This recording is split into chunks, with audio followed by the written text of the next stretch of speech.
Hello, everyone. First of all, I want to thank you for giving me the chance to share a few thoughts with you all. You know, before the pandemic, I used to travel about 300 days a year all around the globe, talking about the harm that we've inflicted on poor old Mother Earth.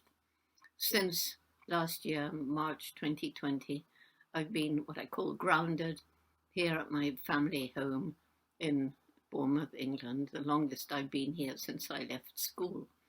And I'm not sure back then that any of us could have predicted that the world would still be suffering in so many places from the effect of this terrible COVID-19 disease that's caused so much suffering, loss of loved ones, um, loss of life, and loss of jobs and economic chaos all around the world. And the irony is that to a large extent we've brought it on ourselves. You know, people studying these zoonotic diseases, as you know, have been predicting for years and years that at some point there would be a pandemic like this. And we didn't listen. And now we're paying the price of not listening. And it's caused by our absolute disrespect of the natural world and animals.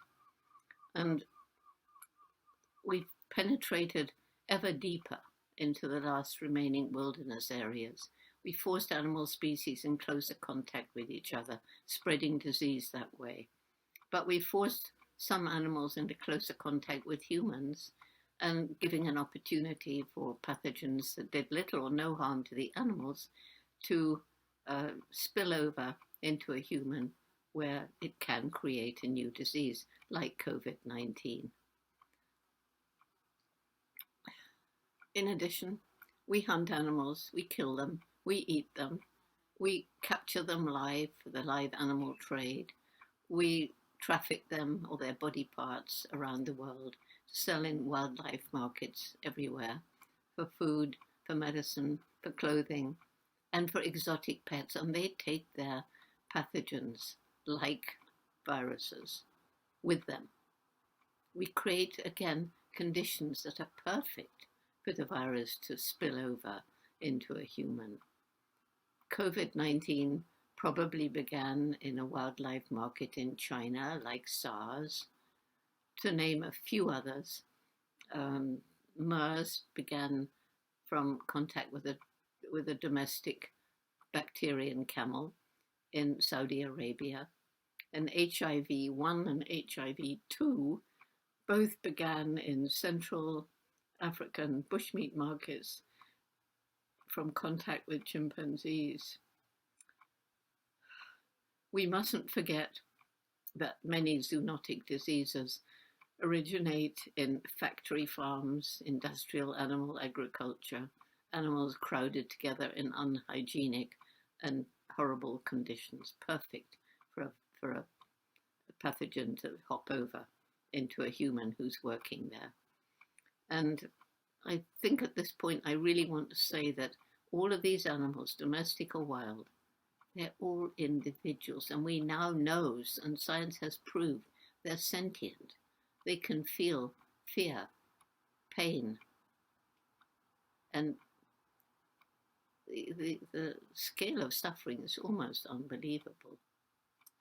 So if this pandemic has a silver lining, it's that more and more people have understood that these zoonotic diseases originate from our treatment of animals.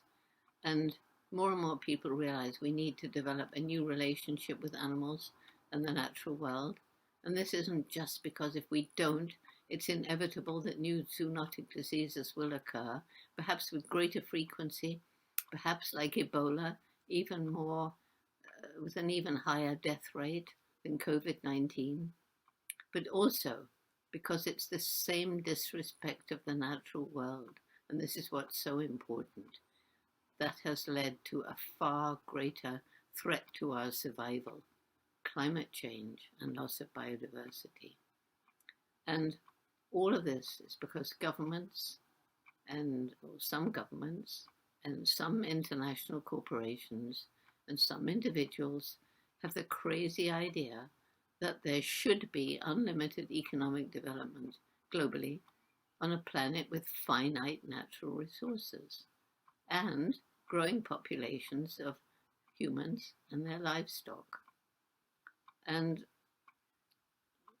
short-term gain for them is more important than protecting the environment for the health of the planet and future generations. Already in some places, these precious natural resources are being used up faster than Mother Nature can replenish them. But on the positive side, I really believe that more people are realizing that we're part of the natural world, not separated from it, and that actually we depend on it for food, water, fresh air, shelter, clothing, everything. But what do we depend on? We depend on healthy ecosystems, and healthy ecosystems depend on the biodiversity of the plants and animals and their complex interconnectedness. And I like to think of an ecosystem, and I'm thinking of an ecosystem in the forest because I know it best, as a glorious tapestry of life. Well, when one small species of plant or animal becomes extinct, it may not seem to matter, but maybe it was the main food of another species, which will then also become extinct. And maybe that species was a main food source for another species, and so on, and so on, and so on. And as each species disappears, it's as though a thread is pulled from that beautiful tapestry of life. And as more and more threads are pulled, the tapestry will start hanging in tatters, and this will lead to ecosystem collapse. It's happened. And as I said, we depend on healthy ecosystems. The thing that makes us most different from other animals is the explosive development of our intellect. How bizarre then that this most intellectual creature probably ever to walk the planet is destroying its only home. It seems that there's a disconnect between our clever brain and our human heart, where, poetically, we place love and compassion. You all understand only too well how we're polluting land, air, and water. You understand how the heating of the planet has caused drastic change in weather patterns around the world, caused seawater to expand and as it heats, and how that, along with melting ice, causes sea levels to rise, so that some people have already lost their homes. I've seen with my own eyes the effects of the more frequent devastating storms, floods, droughts, wildfires, and the misery of climate refugees. A major problem today is that there is so much going on that is depressing, that people lose hope. The press is full of doom and gloom. Scientists give us dire predictions of a grim future. Then people become apathetic, give up. But I'm not alone in believing that we have a window of time when, if we get together, we can indeed start to heal some of the harm we've inflicted, slow down climate change and species extinction. But it won't be easy. We have to eliminate poverty, for poor communities will destroy the environment in order to stay alive. They have to.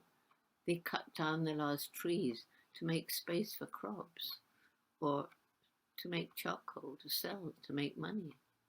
The urban poor will buy the cheapest food. They don't have the luxury of questioning, as we do, if it harmed the environment, is cheap because of the exploitation of poverty, unfair wages, child slave labor, sweatshops, and possible long-term harm to their health seems unimportant compared with immediate hunger. Next, we must reduce the unsustainable lifestyle of so many of the rest of us. We must tackle corruption and the many unholy alliances between big business and governments. And we cannot ignore the issues of the growth of human populations and our livestock. With over 7 billion of us on the planet today, us humans, and closer to 10 billion of us predicted by 2050, what will happen if we carry on with business as usual? Somehow, we must create a more sustainable economy, reduce the gap between wealth and poverty, change industrial agriculture with its monocultures, pesticides, herbicides, and factory farming that is harming the environment and our own health, and move towards family farming, restorative agriculture, permaculture, and so on. But daunting as all this seems, I do have hope. For one thing, scientists are increasingly devising new technologies to help us live in greater harmony with nature, such as renewable energy, greener cities, and so on. And more people are trying to leave lighter ecological footprints, moving towards a plant-based diet, understanding that the cumulative effect of millions of people making ethical choices in how they live each day, what they buy, eat, wear, how they treat people and animals, then we are moving towards a better world. A great reason for hope is that young people are rising to the challenges that threaten their future. Once they know the problems and are empowered to take actions of their choice, their commitment and passion is truly inspirational. School curricula are increasingly including information about the environment and social justice. And don't forget that nature is amazingly resilient, and even places we've destroyed can, given time and perhaps some help, once again support a healthy ecosystem. And animals on the verge of extinction can be given another chance. I know, I've seen it happening. And finally, there's what I call the indomitable human spirit, people who are tackling what seems impossible, inspiring others to help them, and so often succeeding. So yes, there is hope, but only if we get together and take action, now, before it's too late.